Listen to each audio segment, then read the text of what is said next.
Welcome friends, welcome to Sri Swaminarayan. Today we are going to start our new lecture series of SPI. So let's take our first question. So let us see what is first question. Which one of the following is an egg laying mammal? तो यहाँ पर animal classification के बारे में उन्होंने question पूछा है कि एग लेइंग मैमल कौन सा है इनमें से, ठीक है। तो मुंगूस, प्लेटिपस, व्हेल और मोल, ठीक है। तो इसमें से अगर आप देखोगे तो मुंगूस क्या है आपका, मुंगूस क्या है, कौन से क्लास को बिलोंग करता है, जरा कमेंट में बताइएगा। प्लेटिपस, व्हेल, ये दोनों क्या है आपके मैमलियन ग्रुप है। अर्ली मैमल्स जो है वो अर्ली मैमलियन साइंस दिखाते हैं। बस एक्वेटिक हैबिटेट कौन एक्वायर कर चुका है, व्हेल, और प्लेटिपस आपका टेरेस्ट्रियल हैबिटेट। यहाँ पर उन्होंने एग लेइंग मैमल बोला है। तो जो ओविपैरिटी है यूजुअली मैमल्स की पिक्युलैरिटी नहीं है। ओविपैरिटी यानी कि क्या, ओविपैरिटी, यहाँ पर क्या करते हैं वो ऑर्गेनिजम्स, एग ले करते, ठीक है, एग ले करते हैं। और विविपैरिटी क्या है,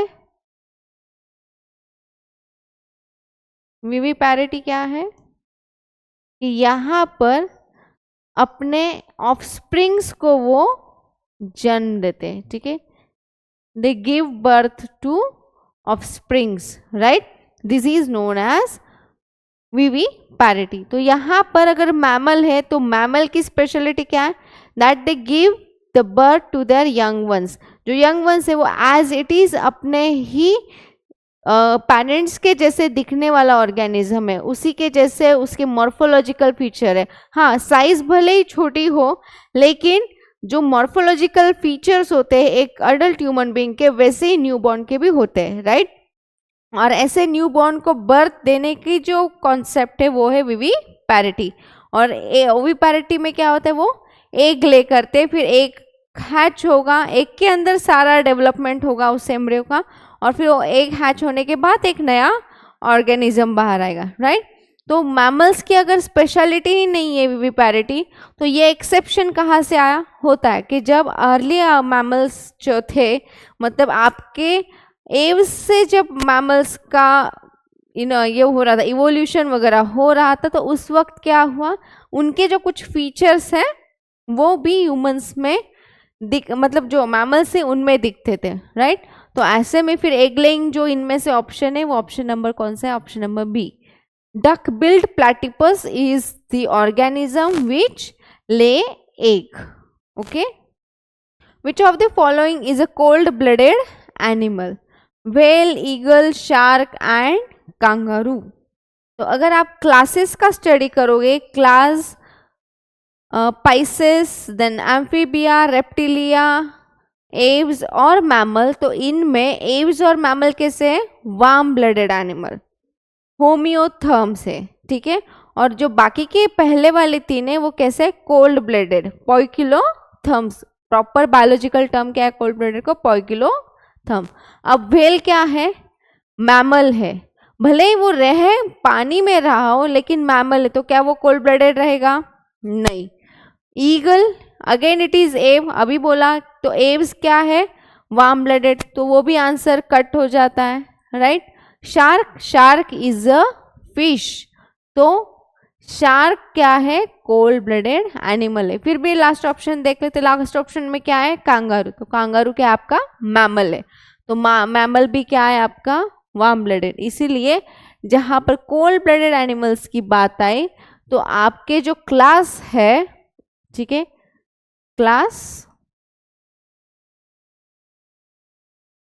पाइसेस जहां पर आपकी सारी फिशेस आती है, then your amphibia,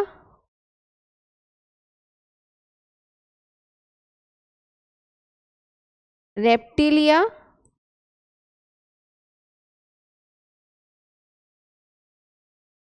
Aves and mammals. तो इनमें से जो पहले तीन है वो क्या है आपके कोल्ड ब्लडेड। और बायोलॉजिकल टर्म क्या है कोल्ड ब्लडेड एनिमल्स के लिए, पोइकिलोथर्म्स, ठीक है। और ये जो दो है एव्स और मैमल, वो क्या है आपके warm blooded animals, warm blooded, okay. Biological term is homeotherms. अब पोइकिलोथर्म और होमियोथर्म की स्पेशलिटी क्या है कि जो कोल्ड ब्लडेड एनिमल है वो अपना बॉडी टेम्परेचर मेंटेन नहीं कर सकते according to the environmental temperature, ठीक है।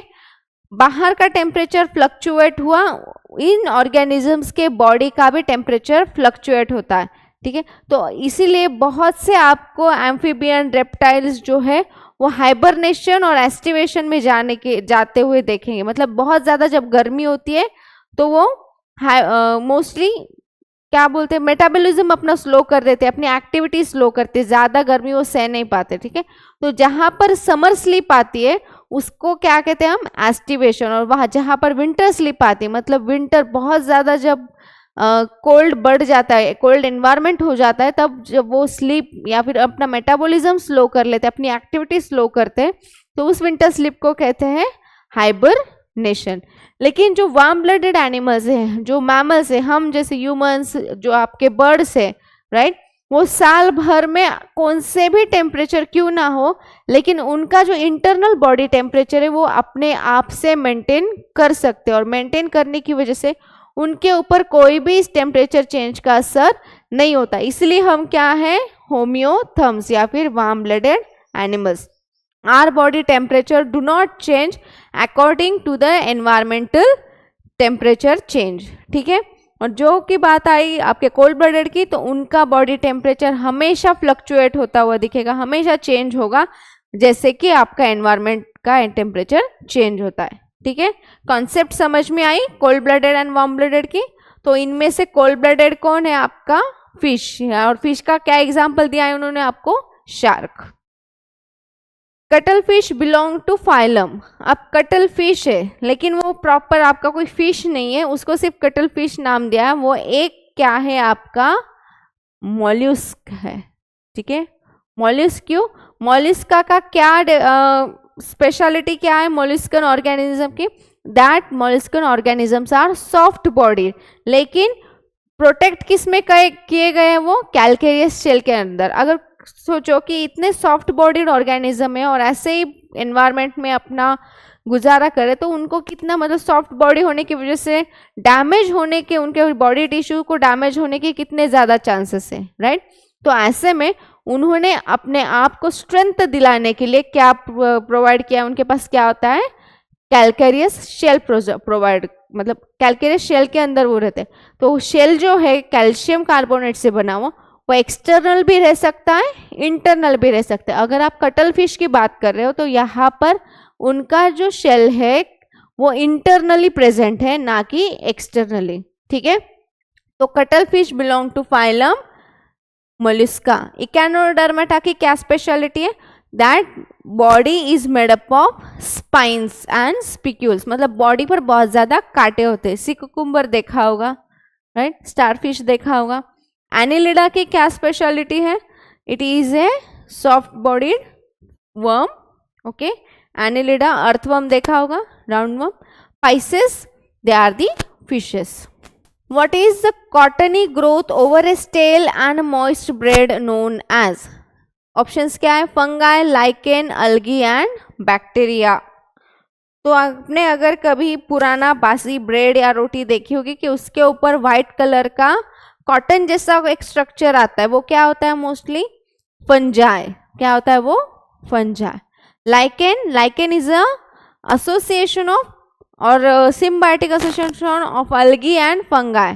अल्गी और फंगाई के कॉम्बिनेशन से बना हुआ है ये लाइकेन। अल्गी ग्रीन कलर का स्ट्रक्चर, ग्रीन कलर की algae, not only green colour, there are many types of algae, ठीक है। बैक्टीरिया, वो भी आपको पता है बैक्टीरिया क्या होते हैं। तो यहाँ पर उन्हें स्पेसिफिक क्या पूछा है कि कॉटनी ग्रोथ जो आती है ब्रेड के ऊपर, उसे आप क्या कहते हो, तो वो क्या है आपका fungi. Which of the following symmetry is not found in animals? तो animals में क्या है, radial symmetry, bilateral symmetry, asymmetry, circular symmetry.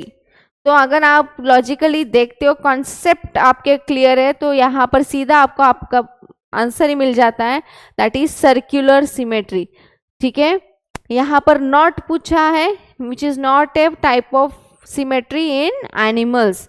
तो एनिमल्स में हम सिर्फ 3 ही टाइप्स की सिमेट्री देखते हैं, bilateral symmetry, asymmetry and radial symmetry. Asymmetry यानी कि क्या, body is not divided into 2 equal halves.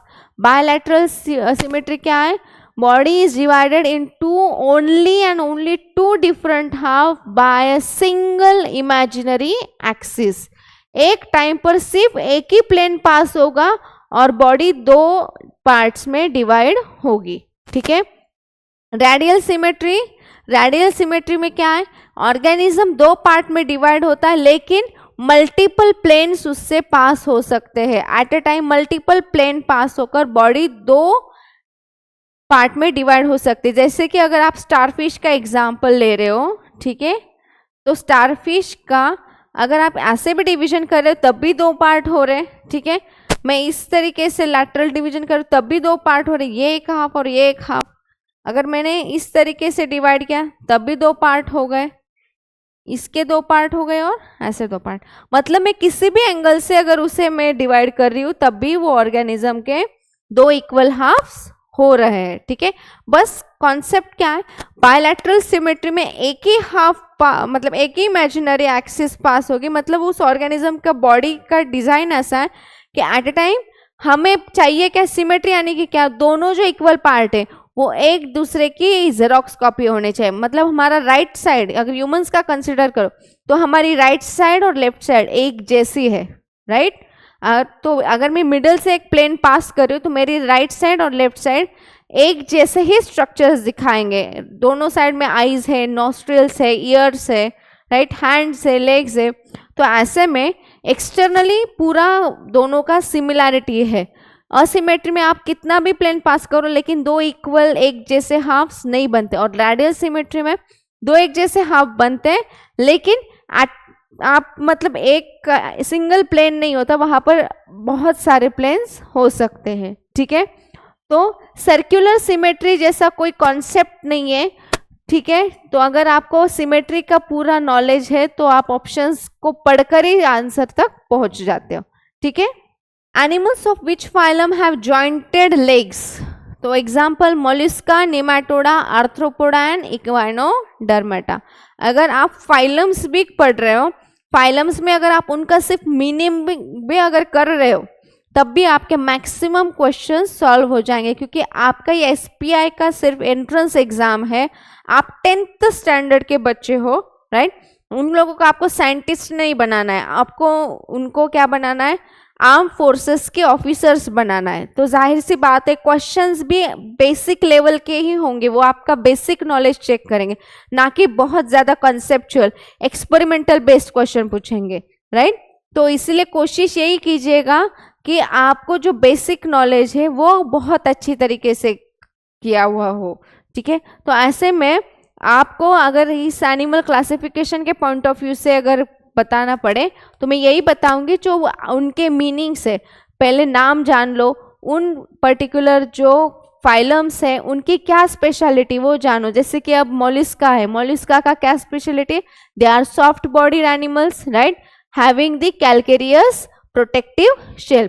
तो शेल कैसा हो सकता है, इंटरनल भी एक्सटर्नल भी। ठीक है, निमाटोडा का क्या है, nematodes they are mostly parasite, endoparasites, right, flat bodied. Arthropoda jointed appendages. Echinodermata presence of spines and spicules on the body. ऐसे जो उनकी छोटी मोटी स्पिक्युलैरिटी है, presence of water vascular system होता है, मतलब इक्वाइनोडर्मेटा जो लोकोमोशन करते हैं वो वैक्यूम क्रिएट करके अपना लोकोमोशन करते हैं। तो ऐसे जो छोटी छोटी चीज़ें हैं वो आप करो।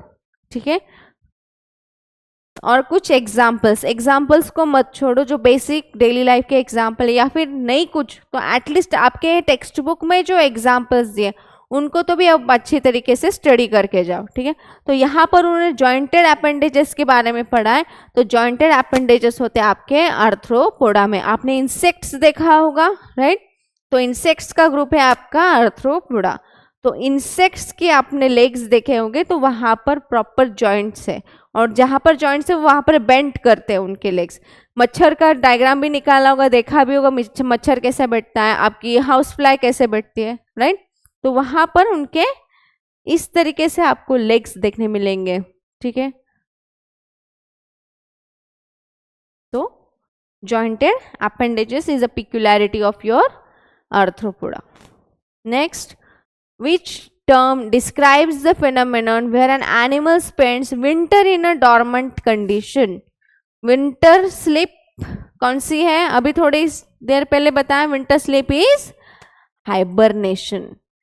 Estivation, summer sleep.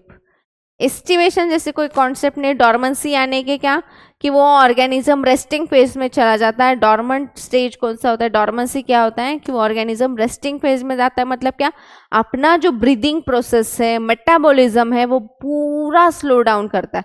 ऑर्गेनिज्म जिंदा तो होता है, लेकिन सिर्फ उसकी लाइफ रहने के लिए जिंदा रहता है, जितना चाहिए बस उतना ही।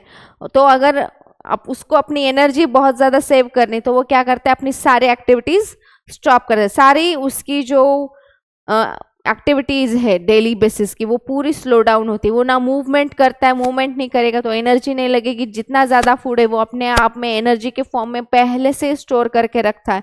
तो सांस लेने के लिए जितना ज़रूरी बस उतना ही वो एनर्जी यूज करते हैं, और साथ ही साथ पूरा भी नहीं यूज करेगा। मतलब खाना पीना कुछ नहीं होता है 6 महीने के लिए, या फिर जो उसका हाइबरनेशन का जो भी पीरियड होगा, एस्टिवेशन का जो भी कोई पीरियड होगा, उसमें वो ना रिप्रोडक्शन करेगा, ना उनका डाइजेस्टिव सिस्टम, ना ही कुछ खाएगा पिएगा, बस सोएगा, 6 महीने सोएगा, ठीक है।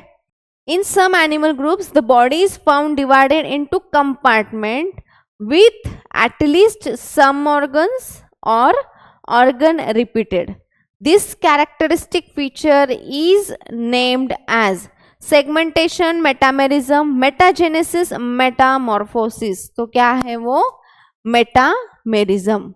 अगर आप मेटामेरिज्म कहते हो तो मेटामेरिज्म में क्या आता है स्पेशल, उस ऑर्गेनिज्म में स्पेशलिटी क्या आती है कि उस ऑर्गेनिज्म की पूरी बॉडी सेगमेंट्स में डिवाइडेड होती है, ठीक है। लेकिन हर एक सेगमेंट में आपको ऑर्गन दिखने मिलेगा, ठीक है। हर एक सेगमेंट का एक अपना ऑर्गन होगा, या फिर वहाँ पर आपको कोई स्पेसिफिक ऑर्गन देखने मिलेगा, ठीक है।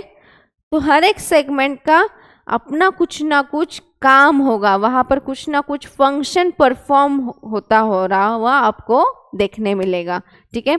सेगमेंटेशन में मोस्टली क्या होता है कि हाँ कोई ऑर्गेनिज्म है, ठीक है, कोई ऑर्गेनिज्म है, तो इस ऑर्गेनिज्म की बॉडी जो है सिर्फ सेगमेंट्स में डिवाइडेड है, ठीक है, सिर्फ सेगमेंट्स में डिवाइडेड है।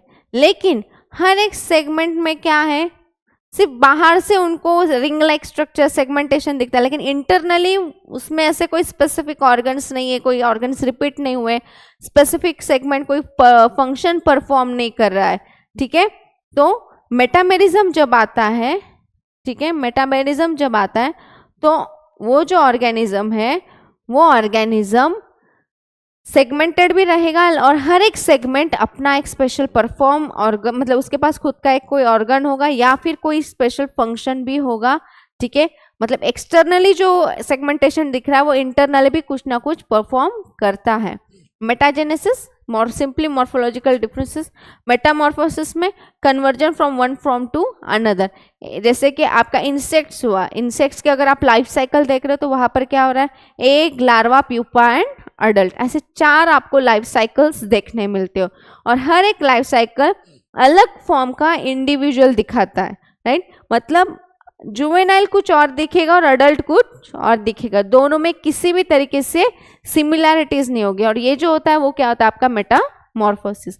लेकिन यहाँ पर उन्होंने क्या पूछा है कि बॉडी तो डिवाइडेड है बहुत सारे सेगमेंट्स में, लेकिन इंपॉर्टेंट यहाँ पर क्या है, बॉडी सेगमेंटेशन है कि ये नहीं, यहाँ पर उन्होंने स्पेसिफाई किया है that each and every segment have some organs और organ are repeated in this segment, ठीक है।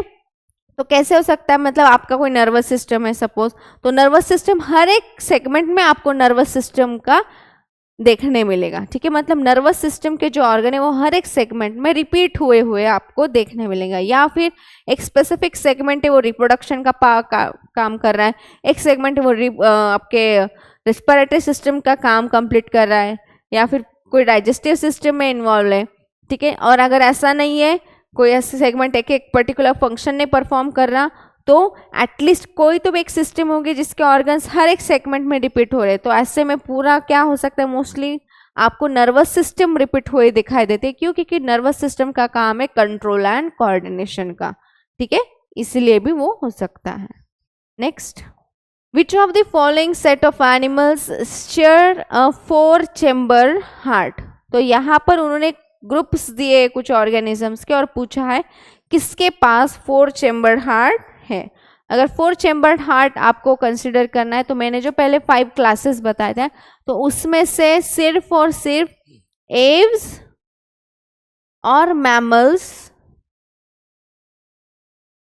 इनके पास 4 चेम्बर्ड हार्ट है, ठीक है।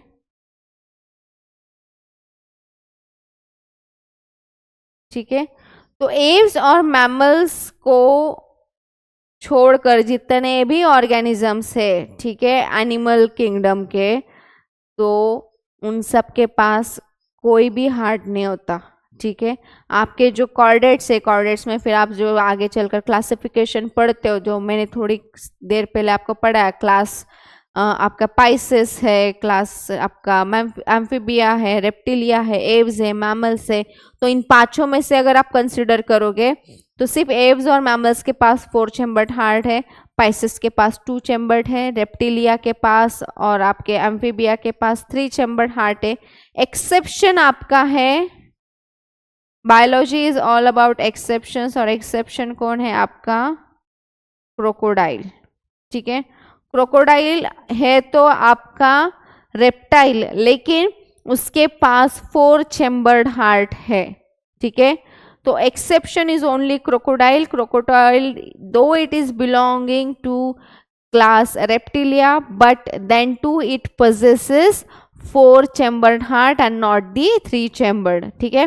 पर अगर आप एव्स और मैमल्स का कोई भी इंडिविजुअल उठा लो, छोटा हो या बड़ा हो, लेकिन उसके पास प्रॉपर 4 चेम्बर हार्ट देखने मिलेगा। तो हमारे ऑप्शंस देखते हैं, पहले में क्या है, एम्फीबिया, रेप्टाइल्स एंड बर्ड्स। तो मैंने कहा है एव्स एंड मैमल्स, रेप्टाइल्स दिया है, उन्होंने स्पेसिफिक सिर्फ क्लास दिया है, लेकिन पूरा रेप्टाइल्स क्या कोई 4 चेम्बर हार्ट दिखाता है, नहीं। तो ऑप्शन 1 इज इनकरेक्ट। सेकेंड देख लो, crocodile, birds and mammal, yes ये आंसर हो सकता है। फिर भी हम बाकी के ऑप्शन देखोगे, क्योंकि एक वर्ड नहीं है, पूरा ग्रुप है, इसलिए हम पहले ऑप्शंस देख लेते हैं। Crocodile, lizard and turtle. Crocodile, lizard and turtle belongs to your class Reptilia, लेकिन मैंने थोड़ी देर पहले ही कहा है कि आपके क्लास रेप्टिलिया के जो ऑर्गेनिज्म से सारा 3 चेम्बर हार्ट दिखाते हैं, ना कि 4 चेम्बर। सिर्फ एक्सेप्शन क्या है, क्रोकोडाइल। तो ठीक है, क्रोकोडाइल तो आ गया, लेकिन लिजर्ड और टर्टल वो तो नहीं है, उनके पास तो 3 चेम्बर ही हार्ट है, मतलब option number C is also incorrect. Last, lizard, mammals, bird. Mammals और बर्ड्स के पास, यानी कि एव्स के क्लास के जो मेंबर्स है, ठीक है, उनके पास 4 चेम्बर्ड है, लेकिन रेप्टाइल्स में लिजर्ड के पास क्या है, 3 चेम्बर्ड। ये ऑप्शन गिर गया, मतलब आपका ऑप्शन नंबर बी ही करेक्ट आंसर था और है और रहेगा, ठीक है। एक्सेप्शन आया crocodiles, birds and mammals, these have your 4 chambered heart, ठीक है। Birds and mammals share one of the following characteristic as a common feature, ठीक है। तो यहाँ पर उन्होंने पूछा है कि बर्ड्स और मैमल्स में एक सिमिलर कोई तो भी क्वालिटी है, सिमिलर कोई तो भी कैरेक्टरिस्टिक है, तो कौन सा है, देख लेते हैं। Pigmented skin, alimentary canal with some modification, viviparity and warm blooded nature, ठीक है। तो पहला है पिगमेंटेड स्किन। क्या हमारी स्किन पिगमेंटेड है? मतलब अलग अलग कलर के हम ह्यूमंस दिखते हैं? नहीं, ह्यूमंस के एक स्पेसिफिक कलर्स में, ठीक है, कोई ब्रिटिश हो सकता है, कोई फेयर हो सकता है, कोई थोड़ा सा ब्लैक हो सकता है, लेकिन मतलब अलग अलग जो इतने नेचर में कलर देखते हैं, जैसे बर्ड्स में कलर्स की वैरायटी है, जैसे एनिमल्स में कलर की वैरायटी, क्या वैसे ह्यूमंस में है? No, they have different shades but there are no pigmentation. तो option number 1 is incorrect. Alimentary canal with some modification, नहीं, ये तो ऑर्गेनिज्म टू ऑर्गेनिज्म जाहिर सी बात है चेंज होगा ही होगा, क्योंकि हर एक ऑर्गेनिज्म का फूड अलग है। फूड अलग होने की वजह से उसके एलिमेंट्री कैनल में जाहिर सी बात है मॉडिफिकेशंस हो गई। बर्ड्स क्या कर रहे, ग्रेन्स वगैरह खा रहे, तो उनके पास टिथ ना होने की वजह से बर्ड्स को फ्लाइंग के लिए कैपेबल बनाने के लिए वहां पर क्या कर लिए गए, उनके टिथ निकाल लिए गए। टिथ की जगह उनके पास हार्डकोर बीक है, राइट। तो यहाँ पर यह ऑप्शन भी तो नहीं आता। Viviparity, viviparity is the only speciality of humans and not the birds, ठीक है, मतलब मैमल्स की जो पिक्युलरिटी वो विविपैरिटी है। Warm blooded nature, this is the correct answer. Option number D is your correct answer. Warm blooded यानी कि क्या, दे मेंटेन देयर बॉडी टेम्परेचर से though the external environmental temperature is fluctuating or changing, but internal body temperature is same. Okay, next, which one of the following is oviparous? यानी कि egg laying। oviparous यानी कि क्या, egg laying। तो क्या answer है देखो, प्लेटिपस, फ्लाइंग फॉक्स यानी कि बैट, एलिफेंट, व्हेल। तो बैट भले ही दिखता आपके बर्ड्स जैसा हो, लेकिन वो क्या है, एक मैमल, ना कि बर्ड। एलिफेंट भी मैमल है, व्हेल भी मैमल है, ये सारे मैमल है, राइट। तो सिर्फ एक ही बचा आपका प्लेटिपस। प्लेटिपस भी मैमल है, लेकिन कौन सा वाला मैमल है, एग लेइंग मैमल है। क्यों? क्योंकि वो इवोल्यूशन में अर्ली ऑर्गेनिजम्स है, मैमलियन ग्रुप के अर्ली इंडिविजुअल्स है जिनका ओविपैरिटी कंप्लीटली लॉस नहीं हुआ था, राइट। वो आज भी एग लेइंग के थ्रू ही नए ऑफस्प्रिंग्स को जन्म देते हैं, ठीक है। भले ही ऑप्शन में ये सारे आपको मैमल्स दे दिए गए हो, लेकिन विविपैरिटी और ओविपैरिटी के मामले में ये दोनों का ग्रुप कैसा है, डिफरेंट है। बर्ड्स, सॉरी मतलब bats, elephant, whales, they are though they mammal but they are giving the birth to their young ones, ठीक है। Platypus is the only one who is oviparous. Next, body cavity is the cavity present between the body wall and gut wall. In some animal, the body cavity is not lined by the mesoderm. Such animals are called as acoelomate, pseudocoelomate, coelomate and haemocoelomate. पहले तो हीमोसिलोमेट जैसी कोई concept नहीं है। Second, coelomate यानी कि क्या, इनमें एक्टोडर्म, एंडोडर्म और मीजोडर्म प्रॉपरली प्रेजेंट है, और एंडोडर्म और एक्टोडर्म मीजोडर्म के थ्रू कंप्लीटली सेपरेटेड है। सूडोसिलोमेट में सिर्फ एंडोडर्म होता है और एक्टोडर्म होता है, मीजोडर्म नहीं होता। मीजोडर्म को रिप्रेजेंट करने वाली कुछ ऐसी बॉडीज होती है जो मीजोडर्म जैसे होते हैं, लेकिन जो कंप्लीट लाइनिंग होनी चाहिए वो प्रॉपर कंप्लीट लाइनिंग नहीं होती, इसलिए हम उसको कहते हैं सूडोसिलोमेट। और असिलोमेट में सिर्फ और सिर्फ एक्टोडर्म और एंडोडर्म ही होगा। यहाँ पर थोड़ा जैसा मतलब फॉल्स स्ट्रक्चर भी नहीं देखने मिलेगा, सिर्फ और सिर्फ प्रॉपर आपको एक्टोडर्म और एंडोडर्म इतनी ही दो लेयर्स मिलेंगी। यहाँ पर एक्टोडर्म भी है, एंडोडर्म भी है, और बीच में आपको कुछ ऐसे स्पेसेस में मेसोडर्मल कुछ सेल्स मिलेंगे। और सिलोमेट में प्रॉपर एक्टोडर्म, मेसोडर्म और एंडोडर्म दिखने मिलेगा, जहाँ पर एक्टोडर्म और आपका जो एंडोडर्म है वो मेसेंटेरिस से जॉइंट होता है, ठीक है। मतलब एक्टोडर्म का जो रीजन है बाहर का मतलब बॉडी कैविटी का, और जो गट की लाइनिंग है, उन दोनों को कनेक्ट रखने के लिए वहां पर मेसेंटेरिस की कुछ सेल्स होती है, ठीक है।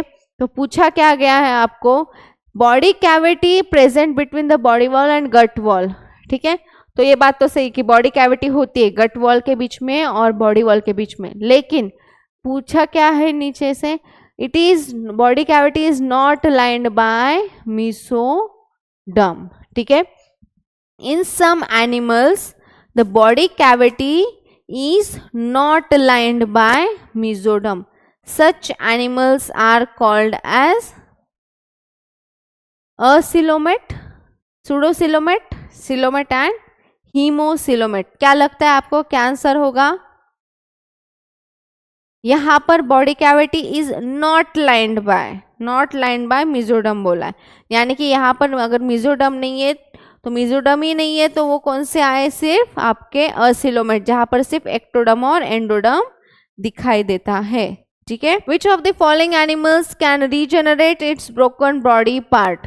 तो यहाँ पर उन्होंने एग्जाम्पल्स दिया है रीजनरेशन का फिनोमेनन, उनको पूछना है कि यहाँ पर जो ऑर्गेनिजम्स दिए उनमें से कौन रीजनरेशन दिखाता। तो रीजनरेशन यानी कि क्या, कि रीजनरेशन में होता क्या है कि अगर ऑर्गेनिज्म के बॉडी का कोई पार्ट एम्प्यूटेट हो जाए, निकल जाए, टूट जाए, तो उसकी जगह पर वो बॉडी पार्ट फिर से ग्रो हो सकता है। लिजार्ड की अपने टेल देखी होगी, छिपकली देखी, छिपकली का जो पूंछ होता है वो बहुत बार वो तोड़कर फेंक देती है, जिससे की वजह से हमें क्या लगता है कि हम पकड़ने जाते हैं, लेकिन वो नाचते हुए हम टेल को ही देखते, तब तक वो लिजर्ड एस्केप भी कर जाती है, राइट। लेकिन अगर कुछ दिनों बाद अगर आप देखोगे तो उसी लिजर्ड को नई टेल आते हुए दिखते, तो वो नई टेल आने की जो प्रोसेस है वो क्या है? रीजनरेशन। ठीक है, तो ऐसे में उन्होंने पूछा क्या कि ये जो रीजनरेट है, जो ब्रोकन पार्ट है बॉडी का, तो वो कहा किस इनमें से किस ऑर्गेनिज्म की पिक्यूलैरिटी या फिर किस ऑर्गेनिज्म में देखा जाता है? तो कॉकरोच इंसेक्ट है, तो इंसेक्ट्स में तो दिखता नहीं, फ्रॉग उनमें भी नहीं, स्पैरो इनका तो सवाल ही नहीं आएगा, ये तो हायर ऑर्गेनिजम्स हो गए।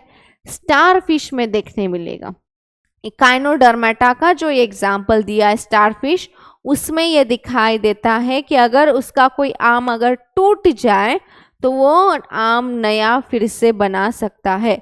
आपका अगर स्टारफिश है, स्टारफिश का अगर कोई आर्म अगर एम्पुटेट होकर निकल जाए तो वो ये जो नया मतलब ये जो आर्म टूटकर गिर गया है उसको वो फिर से बना देगा। ठीक है, ये आर्म फिर से रीजनरेट होगा। Find an odd one out. ठीक है, तो फाइंड ऑड मैन आउट में देखते हैं कि कौन से ऑर्गेनिजम्स का उन्होंने ग्रुप बनाया। Tortoise, crow, lizard and snake. तो tortoise belongs to reptilia, crow belongs to your aves, lizard belongs to again reptilia and snake belongs to reptilia. यानी कि यहाँ पर ऑड मैन आउट पूछा है, 3 ऑर्गेनिजम्स रेप्टिलिया के, 1 ऑर्गेनिज्म एव्स का है, तो एव्स वाले को बाहर निकालेंगे, यानी कि ऑड मैन आउट कौन है यहाँ पर? क्रो। ठीक है, फिर से ऑड मैन आउट आया तो देखते हैं ऑप्शंस क्या है। पिकॉक, पिकॉक किसको बिलोंग करता है? एव्स को। पैरेट एव्स को। Kangaroo, kangaroo is a mammal. Duck again it is ए एव। तो यहाँ पर ग्रुप किसका दिया है उन्होंने?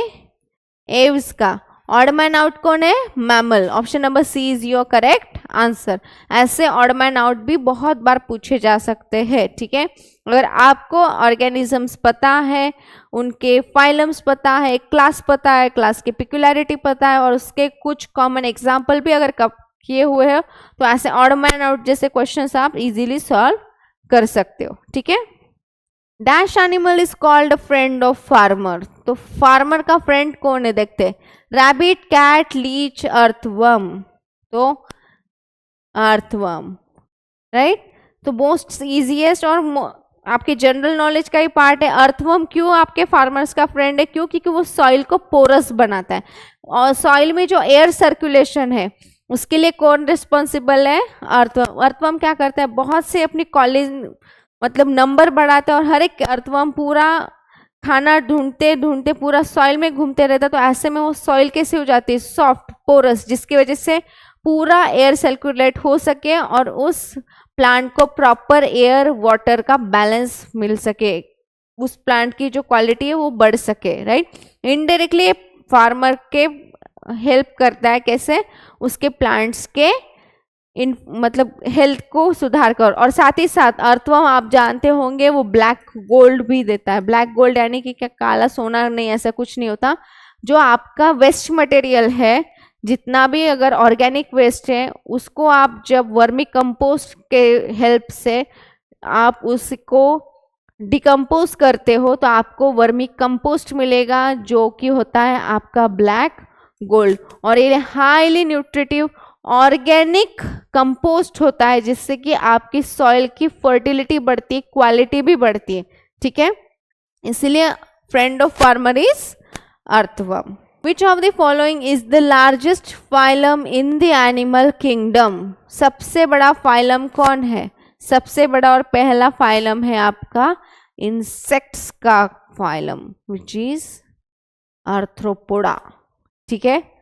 भले ही आपको लगता हो कि अर्थ पर एनिमल्स से भी ज्यादा है ह्यूमंस का नंबर बहुत ज्यादा, ह्यूमंस का पॉपुलेशन बहुत ज्यादा है, लेकिन ये फैक्ट नहीं है।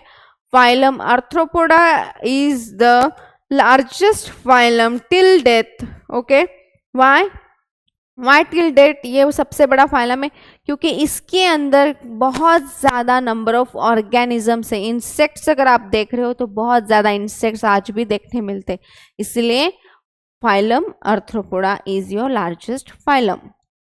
Lobster belong to which one of the following classes of organisms? Okay, तो लॉबस्टर्स कौन से फाइलम को बिलोंग करते हैं? लॉबस्टर्स सी ऑर्गेनिज्म है, जिनका क्या स्पेशलिटी है? उनका जो बॉडी है वो एक शेल से प्रोटेक्ट किया गया है, मतलब उनके पास हार्ड कवरिंग है शेल का। जैसे आपका क्रैब है वैसे लॉबस्टर का भी एक्सटर्नल कैल्शियम कार्बोनेट से उसकी बॉडी पूरे कवर की गई है। तो ऐसे कौन है आपके? क्रस्टेशियंस, ठीक है। Crustaceans are the group of organism belonging to class Arthropoda, जहां पर क्या है, उनकी बॉडी कैल्शियम कार्बोनेट के कवरिंग में प्रॉपरली कवर की गई है, ठीक है। अरैक्निडा में क्या है? आपके स्पाइडर का ग्रुप होता है अरैक्निडा, स्पाइडर, स्कॉर्पियंस, ठीक है। इंसेक्ट्स आर्थ्रोपोडा, माइरियापोडा, जो सेंटीपीड मिलीपीड होते, बहुत सारे लेग्स होते उस इंडिविजुअल के बॉडी के ऊपर, वो बहुत सारे इंडिविजुअल वाला इंसेक्ट कौन है? आपके माइरियापोड्स, ठीक है। To which of the following type of animal are salamanders closely related? Salamanders किससे क्लोज रिलेटेड? तो पहले तो जान लो सैलामेंडर्स किसको बिलोंग करते हैं? आपके क्लास रेप्टिलिया को, sorry, salamanders belongs to class amphibia. Salamanders belong to class amphibia, ठीक है। तो इनमें से ग्रुप्स दिए हुए और बोला है कि इनमें से कौन सैलामेंडर्स के क्लोजली रिलेट करते हैं। क्यों? क्योंकि ये ग्रुप्स में से ऐसे दो ऑर्गेनिजम्स ढूंढना है जो कि क्या है? एम्फीबिया, जो पानी में भी रह सकते हैं और लैंड पर भी रह सकते हैं, ठीक है। तो डॉल्फिन और वेल्स वो तो एक्वेटिक हैबिटेट वाले, ये तो आएंगे नहीं। फ्रॉग एंड टोड्स वो है एम्फीबियन। फिर भी बाकी के दो ऑप्शंस क्रॉस चेक करते हैं। Prawns and crabs they are marine in habitat, again they are not the answer. Seal and walrus वो भी क्या है? आपके एक्वेटिक हैबिटेट वाले, वो भी नहीं आएगा। मतलब आपका ऑप्शन नंबर बी ही करेक्ट है। Frogs and toads they are the amphibian. Salamander is also amphibian, ठीक है। तो सैलामेंडर की क्या स्पेशलिटी? वो थोड़ा सा दिखने जैसे कैसा है?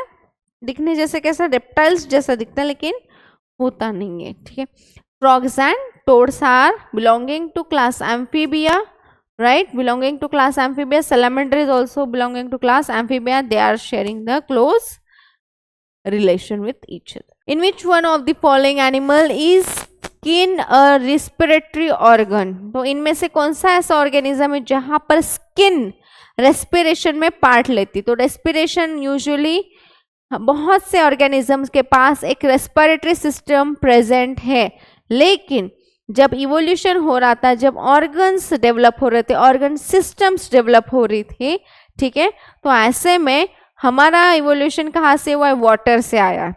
क्लास एव्स, मैमल्स भले ही आज एडवांस हो, लेकिन उनके पहले वाला सीक्वेंस अगर आप देख रहे हो तो क्या है? एव्स पानी में रहने वाला, सॉरी, क्लास आपका पाइसेस, ठीक है। क्लास पाइसेस में रहने वाला हर एक इंडिविजुअल कैसा है? पानी में ही रहता है। तो पानी से हम थोड़ा लैंड पर आए, ठीक है। तो वो ऑर्गेनिज्म पानी में भी रह रहे थे लेकिन लैंड पर भी रह रहे थे, ठीक है। अभी थोड़ा बाहर निकलने की कोशिश कर रहे हैं, लेकिन water was the main factor for their life. तो ऐसे ऑर्गेनिजम्स हो गए आपके एम्फीबिया जो कंप्लीटली लैंड में आ गए, ठीक है। लेकिन अभी भी वो क्रॉल क्रीप ही कर रहे थे, लैंड पर ही चल रहे थे, खड़े नहीं रह रहे थे, उड़ नहीं रहे थे, ठीक है। तो ऐसे कौन से आपके रेप्टिलिया। अब थोड़ा सा वो अपना जो हैबिटेट है थोड़ा सा होराइजन स्प्रेड कर रहे थे, तो ऐसे में रेप्टाइल्स का कन्वर्जन, रेप्टाइल्स से किसका इवोल्यूशन हुआ, एव्स का, और एव्स से मैमल्स का इवोल्यूशन हुआ, ठीक है। तो ऐसे इवोल्यूशनरी ग्रेड बढ़ता गया, ठीक है। तो अब यहाँ पर उन्होंने पूछा क्या है कि आपका स्किन रेस्पिरेटरी ऑर्गन किसके अंदर देखा जाता है। अगर एव्स आप पाइसेस अगर देख रहे हो तो पाइसेस में क्या है, गिल रेस्पिरेशन है, वहां पर गिल्स का स्ट्रक्चर जहां पर पानी पूरा अंदर लिया जाता है, वाटर जो डिफ्यूज हुआ है ऑक्सीजन वाटर के अंदर, उससे वो लेकर मतलब आपके गैसेस एक्सचेंज हो गए और पूरा पानी फिर से बाहर फेंक दिया जाएगा, राइट। और फिर आता है आपके एम्फीबियंस, जहां पर ये एम्फीबियंस पानी में भी रह रहे थे और लैंड पर भी आ रहे थे, मतलब उनके इंटरनली रेस्पिरेटरी सिस्टम अब धीरे धीरे डेवलप होने लगे, जहां पर वो एयर को ब्रीथ करके गैसेस एक्सचेंज कर रहे थे। जब लैंड पर थे कंप्लीटली वो रेस्पिरेटरी सिस्टम लंग्स के थ्रू रेस्पिरेशन करते थे, लेकिन जब पानी में वगैरह जाते स्किन भी उनका रेस्पिरेशन में रोल प्ले करती थी। Reptiles they are completely having their own respiratory system, right. तो और यहाँ पर क्या है, कॉकरोच है, फ्रॉग है, शार्क है और व्हेल है।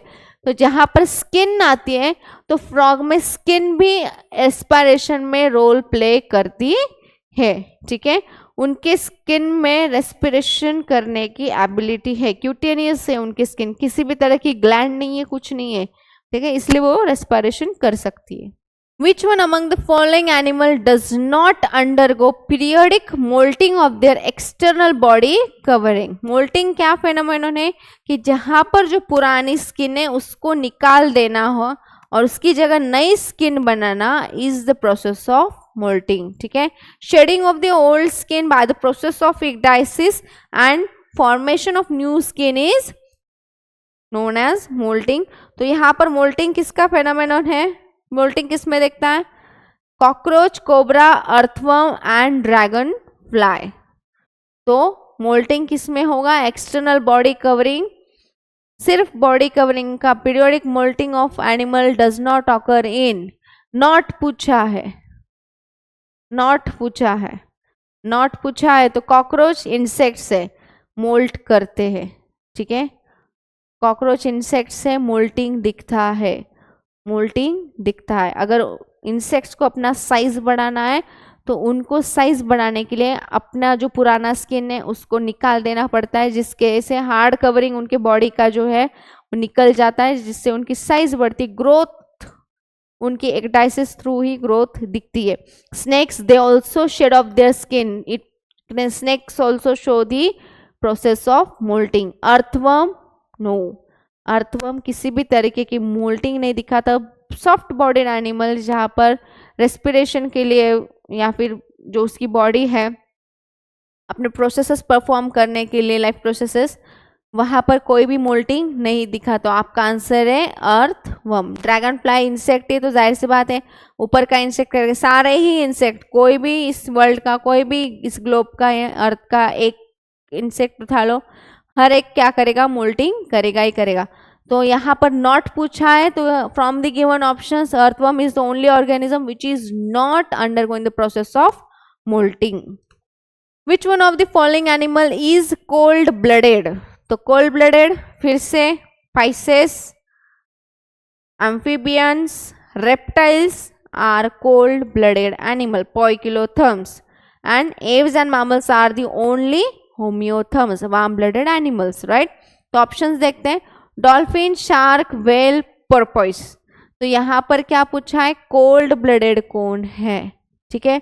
तो डॉल्फिन पाइसेस है, शार्क पाइसेस है, व्हेल मैमल है, पोर्पोइस डॉल्फिन मैमल है, ठीक है, डॉल्फिन मैमल है, शार्क पाइसेस है, व्हेल मैमल है, पोर्पोइस मैमल है, राइट।